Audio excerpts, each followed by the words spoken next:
Robert Clowes from the University of Lisbon, Portugal.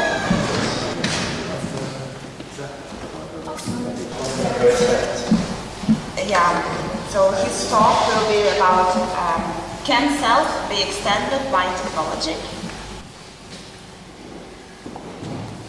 Is it better I go behind? It's probably better I go here. You can just take the microphone. Yeah. Oh, okay. Well, maybe I'll go with this. I'm a bit more comfortable in front of the desk. Can you hear me? Does that sound like it's working? I think it does. Just make sure this is working. Okay. Is it working? Yeah. Okay.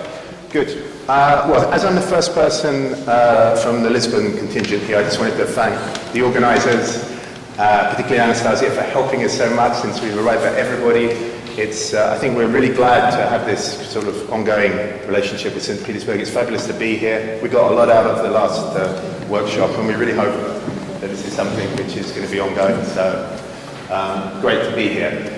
To tell you a little bit, just to give you a little bit of framing information for my talk, it sort of arises out of a project which we just sort of started in Lisbon, which is really investigating, if you like, it's kind of a practical, it's applied philosophy in some ways, but it's trying to investigate the internet, and that's a broad category, and its sort of cognitive implications, epistemic implications, and trying to take some very contemporary ideas in philosophy of mind, philosophy of cognitive science, and bring them together with some ideas in philosophy of technology as well.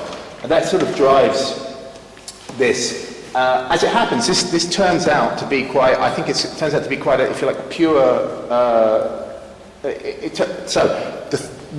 what it turns out is that these investigations of self that comes up through the use of certain technologies, let's call them technologies, iPhones, these raft of technologies that we've just come around in the last kind of 10 years that we all use all the time to interact with these huge sort of data repositories out on the internet. They have some interesting implications for the sorts of minds we have. And I think they allow us to interrogate one particular idea, the extended mind, which has obviously been very popular in the last 15 years. I believe it's the most cited paper in philosophy, so it's caused a stir. But I think what I'm going to show is that, perhaps surprisingly, there's some problems that arise for the very idea of the extended mind that come up from sort of a close attempt to understand the way that people really use these technologies. So that's what I'm going to try to get through with this.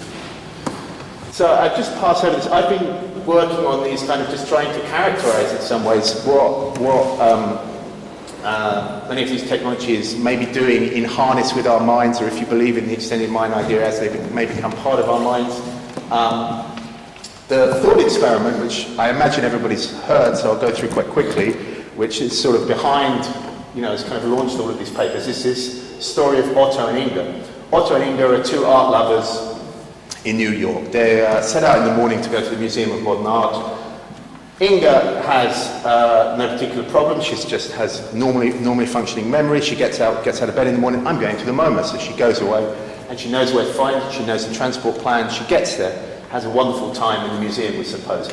Otto, on the other hand, has memory problems. Otto has Alzheimer's. Otto cannot, at least in the original paper, the problem is actually finding his way to the museum. But perhaps Otto even has other problems. Maybe can't even remember necessarily what he's, if you know people with Alzheimer's, he might not even be able to remember what he's doing at any particular time. But Otto's overcome some of his problems by using this notebook as a kind of prosthetic for his memory, by noting down very carefully the sorts of things that he's doing, information which is important to him. And so, Otto plus his notebook achieve some of the same broad kind of outcomes, and maybe, according to many of the papers have, Otto with his notebook has many of the same kind of functional profiles that you and I have with our biological memory. Therefore, on kind of functionalist grounds, and there's other grounds for this as well, that Otto plus his notebook could sort of be considered a whole agent, and the notebook should be considered as part of Otto's mind. This already, I just throw up a few of these things, this throws up interesting questions about things like self, agency, what kind of creatures we consider ourselves to be if this really goes through, because suddenly bits of the environment which would previously be considered something like property now might be parts of us. And it could have a whole bunch of interesting kind of social as well as kind of ontological implications. I'll come back to a few of those.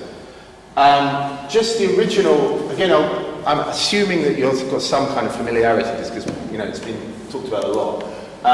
In the original paper, there were these 4 conditions which came to be called trust and glue. I've called them glue and trust because glue comes first, trust second. So the reason that Otto should be considered, what we may consider the notebook to be actually a part of Otto's mind, is because of, first of all, glue. So Otto constantly refers to his notebook. When there's some relevant information that comes up, or relevant problem that comes up where he needs the right kind of information, he just consults his notebook. He just treats it in a way that, arguably, function in a rough kind of way that we treat our own biological memories.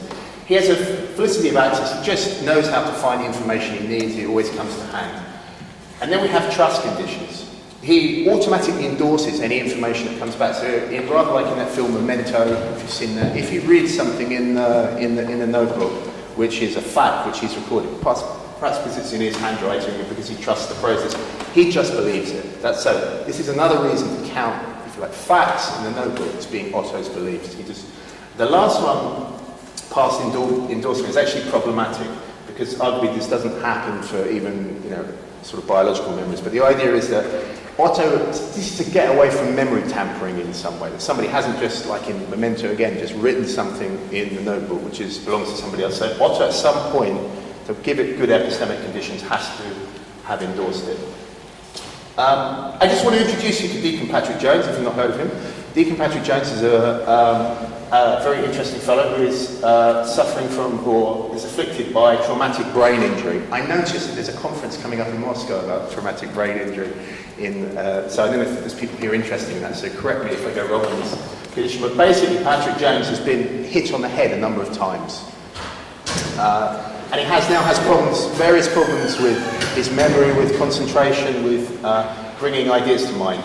And there's one, it comes from his website, which he kind of keeps up, which is interesting. He says, about his children, when his children walk through the door, I don't know whether they will be 3 or 30. I just try to interact with them as I find them. So he has, people have these kind of conditions. Often their abilities are actually quite fluctuating, right? It's not like they're consistently... My father actually has some similar kind of problems now. And sometimes know you very well, sometimes they won't. But the interesting thing for us is that Deacon Jones is actually very conscious about his problems, and he's been taking very positive steps to try and deal with them around his use of software, essentially, and the iPad that he uses. So he uses the software in the iPad, he uses some mind mapping software, essentially as a kind of short-term memory to do thinking, so he can kind of follow his own terms of thought. And he uses some software called Evernote, which I use as well, actually. It's kind of memory software for just collecting facts, like a big database. So he uses these bits of software, and I think in many ways we could say, Deacon Patrick Jones is a kind of real-life Otto, except that he's not using a notebook. He's using many of these new electronic digital tools, and there's very good reasons to think that for instance, Deacon Jones makes more sense. I think this is important. Makes more sense as an agent, plus his kind of digital paraphernalia, than he does as a sort of agent without it. He's more coherent, he's able to pursue his goals, he's able to fulfill better conditions of agency, if you like.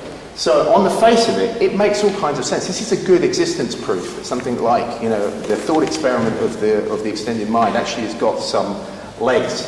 So I think it's good to consider these kind of examples. And I'll just rattle through this, but this is David Chalmers, who wrote the part of the original extended mind paper. And in a précis to Clarke's book, Supersizing the Mind, when he brings lots of these things together, Chalmers sort of riffs on this, and I'll just read it actually. A month ago I bought, this is 2007, a month ago I bought an iPhone. The iPhone has already taken over central functions of my brain. It has replaced part of my memory, storing phone numbers and addresses that I once would tax my brain with. It harbours desires. I call up a memo with the name of my favourite dishes when I need to order at a local restaurant. I use it to calculate to figure out bills and tips. It's a tremendous resource in an argument with Google ever present to help settle disputes. I make plans with it, using its calendar to help determine what I can do and can't do in the coming months. I even daydream with my iPhone, idly calling up words and images from my concentration skills. I think the reason I read it is because I think it makes the points nicely. You may think this is incredibly excessive, but it makes the points nicely that, you know, all of these kind of core, if you like, cognitive functions are now being carried out partly with his gizmo. And the important thing I think here is, this has become important for what I'm working on, is that this is not a character like Ethan Jones. Ethan Jones has memory problems. That's kind of why originally he seems to fit onto the Otto case. Here, David Chalmers has no, at least so far as we know, no memory problems like this. He's just, you know, he's high functioning. But he still seems to be in some of the same relationships, and with his gizmos. So there is a bunch of complexity here that I'm kind of finding. And I'm just going to say a couple of things about this. It looks as though trust and glue conditions work for both Deacon Patrick Jones and for Chalmers and his iPhone. You know, in the sense that they're constant, people carry them around with them nearly everywhere. There was a survey that found many people take their mobile phones from bed and even turn them off when they're having sex. I mean, there's things like this. There's a whole bunch of you know, evidence that people just have these things constantly. Felicity of access, arguably they're getting easier and easier to use. We can have an argument about that. People are certainly developing more and more abilities to interact with these devices because they spend so much time doing it. So it seems to me felicity of access, automatic endorsement, just as Chalmers said, many people just endorse Google more or less anything no differently as being factually true. And if you put your own data into these things, people do similar kind of things.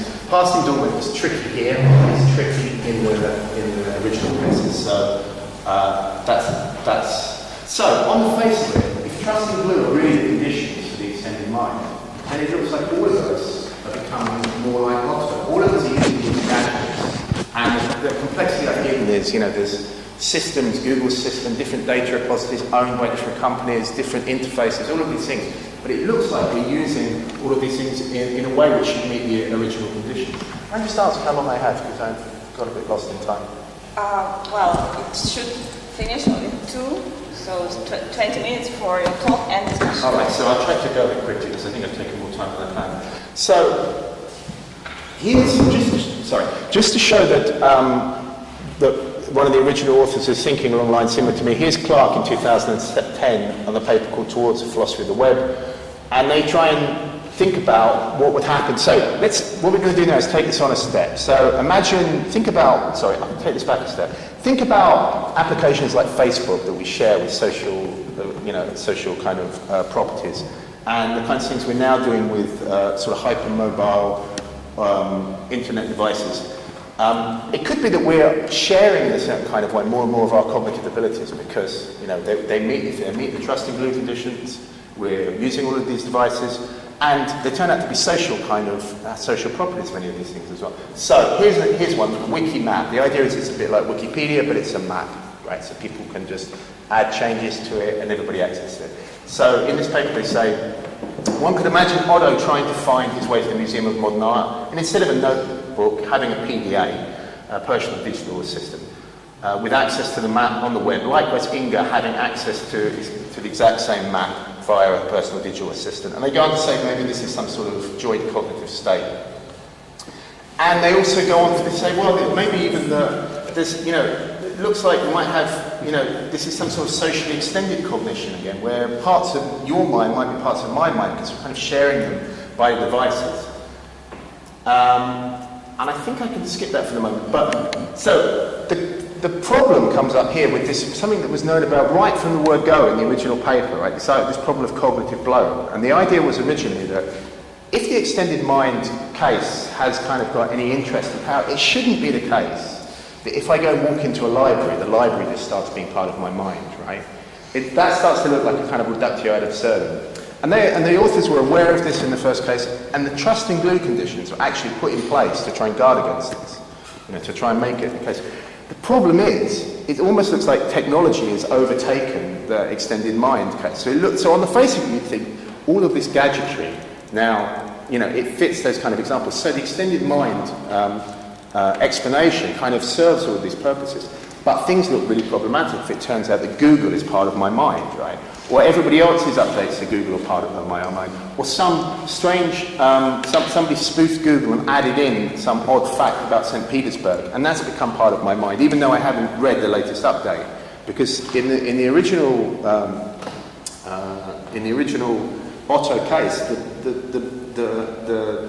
the notebook was supposed to be a kind of repository of standing beliefs. So it now looks like if the internet is really meeting these kind of conditions, it seems that the repository of standing beliefs is very wide indeed.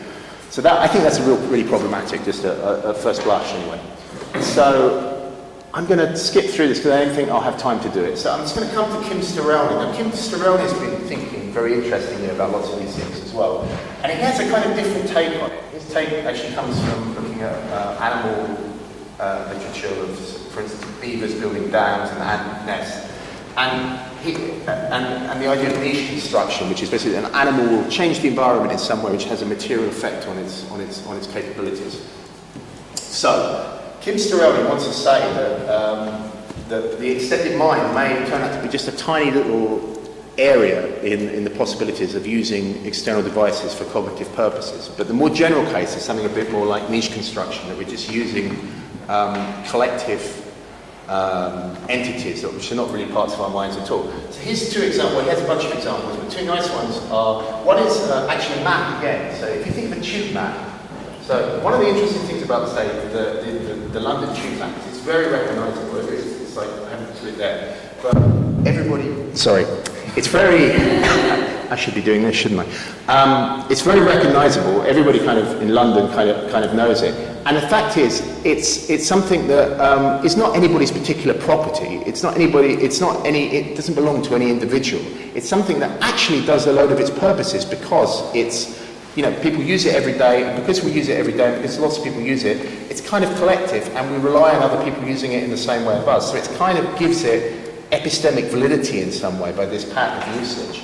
But it doesn't make any sense, Sterelny claims, to think of it thereby as anybody's mind. It's not. So what would make it part of somebody's mind?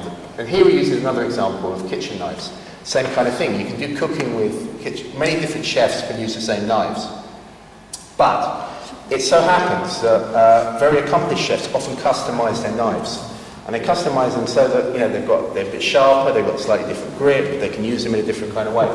And this customization process means that their abilities can then change in order to accommodate the customizations they've made. What Sterelny wants to claim is, this is cooking, not really thinking, but what Sterelny wants to claim is that this is a way that we kind of take ownership, or something might become ours in a different kind of way. It's customized to our particular skill set. It's customized to our own particular cognitive abilities. And he thinks this goes for cognitive tools as well. So there are those tools which are kind of collective, and those tools which are mine. And you need to carry out this sort of scaffold, this first of all first of all personalization. You make it your own by customizing it.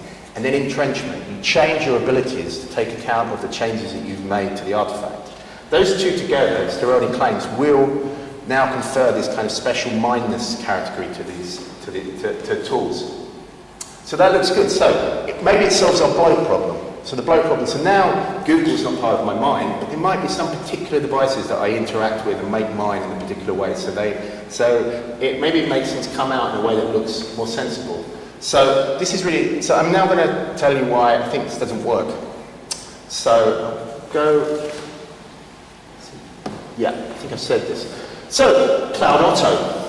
Here's a little kind of thought experiment. Cloud Otto has customized access to his favourite Bongal everyday destination app. It's an app which he uses to find where he's going. By creating his own top 10 lists of places he likes to visit, along with the last time he visited them and his own star ratings. And even a set of automatic notifications which tell him where he should be going each day.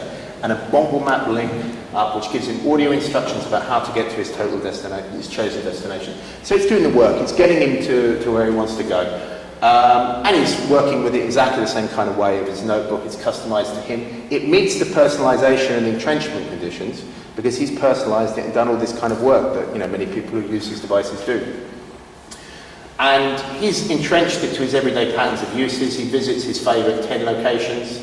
in some sort of ordered succession. It will be Momo today, it will be Brooklyn Bridge tomorrow. That's the kind of thing he does. Now consider if something like this happens. Unbeknownst to Cloud Otto, Bongle has just upgraded its services. It sent an email, but he was too busy having fun at the Metropolitan Museum of Modern Art to notice this, and he's not read the terms of service. What it now does is just use a public favourites list. So he hasn't noticed this change has taken place, but a favourite list has been changed. And now he's not going to his 10 favourite locations anymore. He's going to the top 10 locations for travellers in New York who use this application. So what's kind of gone wrong here? I think why I think this is, let's say, this is an interesting case, because increasingly this is how we use many of these sort of software and these applications, right? They're cloud sourced, they're used by social media, they have trust relations, but they're complex. We use them we don't control the content. Now, let's see if I've got this. So, one thing which is particular to Otto's use of this, which is very problematic, is his lack of normal memory skills. So, whereas perhaps you and I, if we were really using this application in the same kind of way, would know that we were ending up at the same location every single day, because this has gone to the top of the star list, Otto won't necessarily notice, right? So, it looks like something really strange has happened here, because in the original cases, it looks like it makes more sense for Otto to have an extended mind because of his lack of certain abilities, which are now being transferred out into the machinery. But in the present case, it looks like, if I'm right in this kind of area, it looks like Otto becomes very problematic because he doesn't have the right kind of skill set actually to use them in epistemically virtuous ways. You know, he's run into a problem with his equipment. So I'm afraid I'm going to go through this quite quickly because in a way this is where I've got to with this. I think it's already interesting that this is, this looks like, I think this is a very problematic case, so you can tell me if you agree. But I think there's a number of different things that may have gone wrong here, which and I think all of them may tell us something interesting about the extended mind case and whether the trusting glue and even the extended scaffolding conditions really make sense. So, why these devices are there's problems of trust, opening to tampering, and all those kind of things that we already knew about, and that would be one way of just deflating these problems, right? You could just say, well, the real problem is, that people can do crazy things on the internet, and it's unlike Otto's notebook.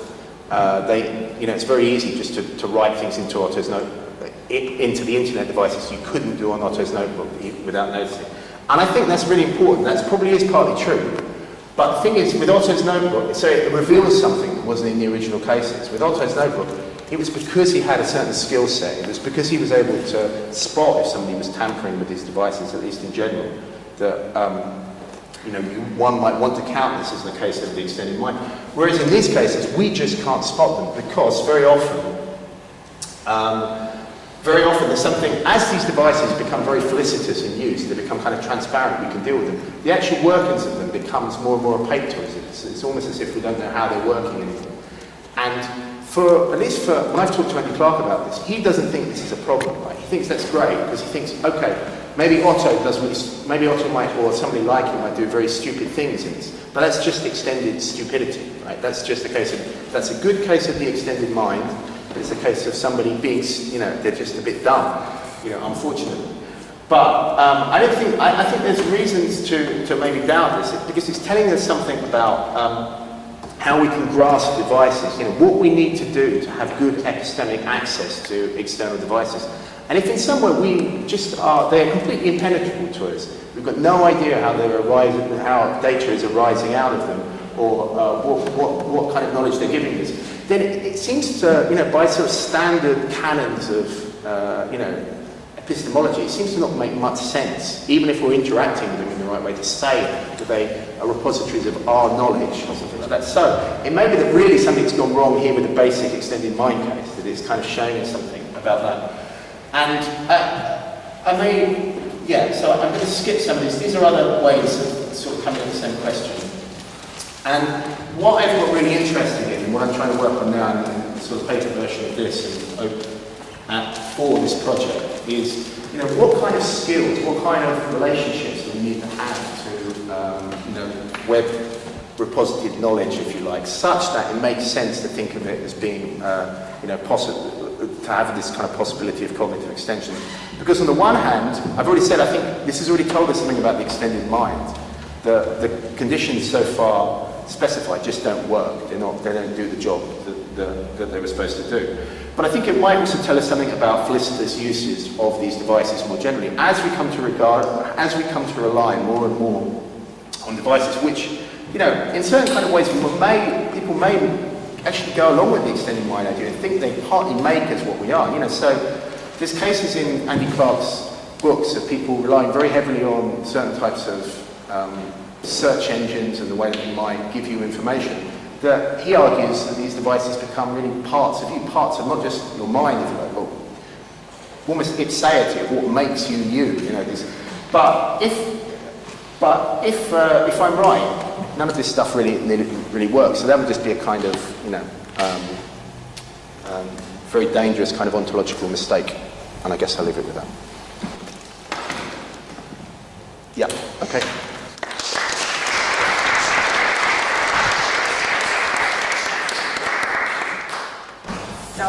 Yes, Robert, thank you very much. And we have some questions. So, Professor Slider. I would get 2 hours sleep, so I just flew in. And that was really interesting because you're looking at the connection between. Oh, I'm not loud enough already? Really? I hear I'm pretty loud. But now I feel like I'm a TV show host.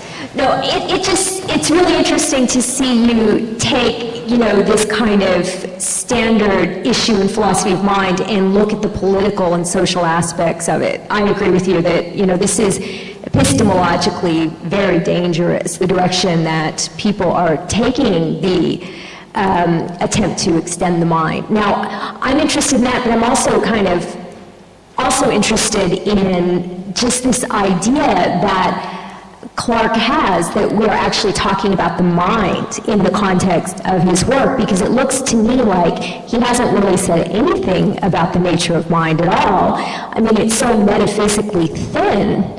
At best, what we have is something like a case of an extended brain, where we're using the expression brain really broadly, right? And I think cases of notebooks and whatnot are really not very strong. But what I do find very, very important and scary, because of what you said, is a case of neural enhancement. I mean, DARPA, for example, is working on chips to be implanted into the brain for, say, post-traumatic stress disorder, depression, and whatnot. And suppose what we do in the future is get it right into the brain, richly integrated, meets many of the conditions. But yes, of course, things can go wrong.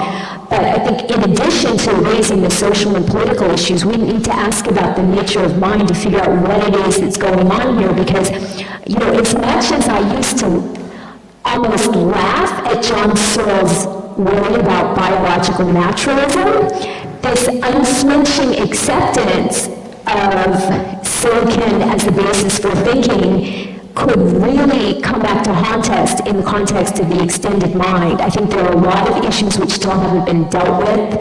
It may be that silicon is not the right medium for consciousness, and as we extend this artificial brain, what we really do is decrease our capacity for consciousness. So I think there's a lot that the Clarke approach hasn't even looked at. Thanks for those comments and thoughts. I should confess, I used to be a kind of true believer, right, in the extended mind, so it didn't seem to me implausible. And I still think, basic thing, not just Clarke, but all the people around him kind of got right, is, if you like, the environmental and artifactual contribution to human intelligence and human thinking. I think all of that stuff's important. But there does seem that something's gone a bit wrong with this kind of inflation. I think we put the finger on something which is really important. I mean, people have pointed this at Clarke before and said, you don't have any, there is no criteria for what is cognitive, right? And, so what do you offer? I think, as I've heard you sort of talking about this stuff, it says, well, no there's anybody else, right? We're all functionalists here. It doesn't really, there's no criteria. And at least, I'm thinking now, since symbol systems ideas of cognition have kind of fallen by the wayside in many ways. We even have less of an idea of what is cognitive here in the past. But there is one thing that I think is worth sort of just... Oh, sorry about this. I don't know if we can get it started again. Anyway, I don't know. So I'll just tell you. So the parity principle was something that was very important in the original debate, which was questions about, it was just a kind of fair play rule. So if something should count as cognitive, it was all part of the mind, or it was wet, where it was biological, then it should just count as cognitive if it was out in the world. And that was kind of put in the original paper, and many people use that as sort of fair play rules. You can't just assert, well, that's not biological stuff, therefore it can't be cognitive, right? And that's good as far as it goes. But there's a kind of something which went along with that, which I think is quite problematic, and it could possibly be quite dangerous, which is the idea that something might have cognitive implications and might play a cognitive role, or even doesn't necessarily mean it's part of anybody's mind. Or conscious. Well, that's even another set of problems, right? I mean, yeah, absolutely. So there's a whole bunch of stuff which needs kind of further. So I think what we need to do is, so just on your other point, I think in a way these kind of cognitive enhancements via the web are very sexy at the moment, in the sense that people are really working on them, and people are really scared of them, maybe right stuff. It may be we're doing I would contend we're doing a whole lot of cognitive enhancement work anyway with exterior tools that we're using. Now whether it should really be called enhancement or not, though, is the real problem.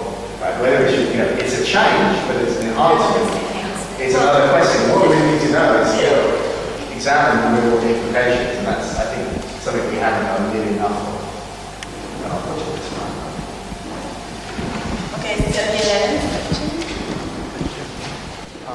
Thank you for an exciting talk. I really like the topic, and I'm also working on it in some way. So I'm just thinking that if we take for granted extended mind thesis, it could also have some interesting implication about free will. Because if we take some device as a kind of genuine part of the agent, so you couldn't divide the agent and its part, so it's like one whole thing. So we can imagine an agent with a device which determined to produce a certain decision, and so in this case the agent is determined in his choices. And we can also imagine the same person with a different device which have genuinely random decision maker. So ontologically genuine random thing, maybe because of some quantum effect whatsoever. So we can, thanks to extended mind, we can both imagine two types of agents. One of them are determined, and they're definitely determined because they rely on the extended thing which work in a deterministic manner. And there also could be agents who are indeterminate in their choice. So I think would you agree with this kind of interpretation? Well, I think it's a really interesting set of questions I've started to look at, and there's some, I'm sure to talk about the thing that I thought about, the paper version of this, which isn't quite complete. There's a comparison to something like the I Ching, right? People just do some kind of random aleatory process, and you could argue that if they really used the I Ching in the right felicitous kind of way, and they really trusted it, really relied on it, the I Ching should be part of their cognitive process, right? And in fact, maybe in a certain sense that is kind of right. You can see the logic of that.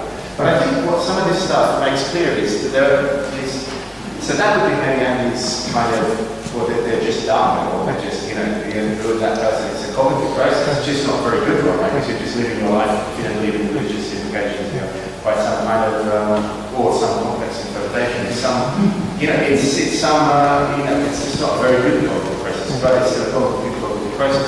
So I think the thing which comes up, however, when you say in my case, it leaves open all kinds of, look, on one hand, they might be epistemically virtuous or valid kind of processes. So for instance, it may be that Otto doesn't have Otto doesn't have a very good memory. It may be that he really wants to go to the MoMA every single day. And it may be that the crowd knows better than he does that he really wants to go to the MoMA every day. Because if you just could remember one day you remember something, you would, you know, you can go to the MoMA. So in a certain sense, it might be, you could argue it's a kind of valid, good, cognitive, epistemically grounded process. What it doesn't look like is that Otto's making any kind of decision. It looks at somehow the decision making. You could still argue that he's chosen, if he really knew that this is how the thing was working, that he's chosen to engage with it this way. So it is still a kind of part of his, you know, willed action. But I think one problem with that kind of provision is that as he starts to become more and more patient, he can't even make the decisions about it. So that's the real problem. Thanks. Thank you. And the last question from Sophia Higgins. Very short question. Thanks, Rob, for a very interesting paper. I'm just worried about the presumptions of transparency, authenticity, genuineness that you need for formulating your critical conclusions. And so, given the fact this is a very important theme in philosophy in the 20th century, maybe in the continental tradition, I'm thinking of people like Heidegger or Sartre, but you could look at the other side, people like Cavell. So isn't there the risk of this illusion of authenticity, doing a degree of disguised work in your critical conclusions? Maybe you're right. The truth is, I've actually, maybe not necessarily all of the authors you mentioned, but I've looked quite hard at the transparency questions. The more I look at it, it just looks so problematic and difficult what it achieves, what you require to get real transparency. I actually think, I guess my starting point is that it's not. Well, I think the problem is that it's not me, it's whether it's not me I'm doing as well, but everybody else is using that notion. They're just using the notion as, transparency is something like philosophers use of technology where you don't see technology, meaning when you see through it the problem spots, right? But that hides a whole bunch of stuff, right, about things like, for instance, in this case. So technology can be transparent in the sense that you see through it to whatever you're working on, but it can be very opaque in the way that you know how it's working. That's why I said that's just as a starting point. So you may have developed a really good, skillful kind of hammering-like abilities to use Google Maps, but Google, for completely, not for nefarious purposes, but just because they may have updated it, and you don't know about it. So now it's working in a very different way. I think of a brilliant example with Google Maps, but now it's working in a different way, and you just don't know about it. You're still using it, you still think you're using it, but you're not really at all. So there's something weird about this, even, I think we need quite subtle kind of philosophy of technology actually to account for these new kind of objects. That's why I can get into it all. But I think we really need to, it's not clear that you can just actually, even if Heidegger's, even if you think all Heidegger's called hammering is problematic, you can just...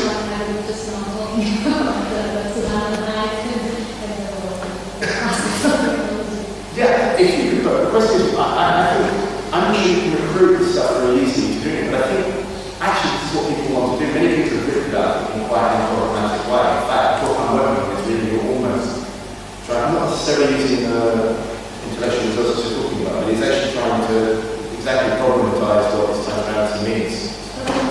Okay, so one very last question. Gary, here in Saint-Petersburg University, and well, I do acknowledge, I do agree with you that there are certain dangerous aspects of the mind extended with the help of technology, but still, we already have it in our history. For example, when our culture, from oral culture, transfers to the culture that is based on literacy, we changed, and our mind and our brain and our habits, they also changed. And people learn to share their ideas, their way of life with the help of texts. And when they read, for example, a book, let it be Madame Bovary, it certainly affects my life, for example, and the way I feel myself, I behave, and so on and so forth. So I think my Lisbon colleagues, well, what you might be really surprised at those sort of responses. Maybe the way I'm introducing it sounds like I'm saying it's all technological disaster out there. But that's quite the contrary. That's not really what I've been arguing over the last 5 years, certainly. And even what I think now. What I think is that, so I think you're absolutely right.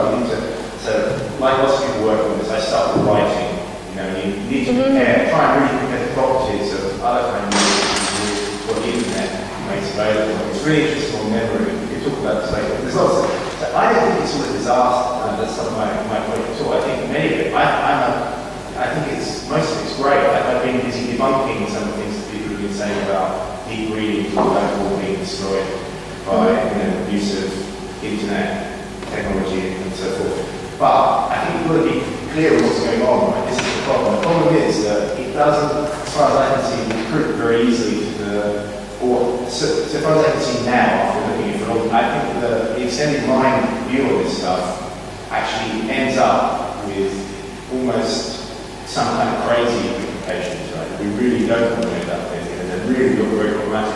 And if your theory leads you to, crazy conclusions, then the very least you need to try and make a theory and try and work out what's all wrong. And that's really the implication. It's not that it's all a disaster, it's that you've not got it right, really, even though I think the extended mind is a really good starting place for thinking about this stuff. It's just either we need to change the theory by law or we need to some better theories. Thank you. Okay,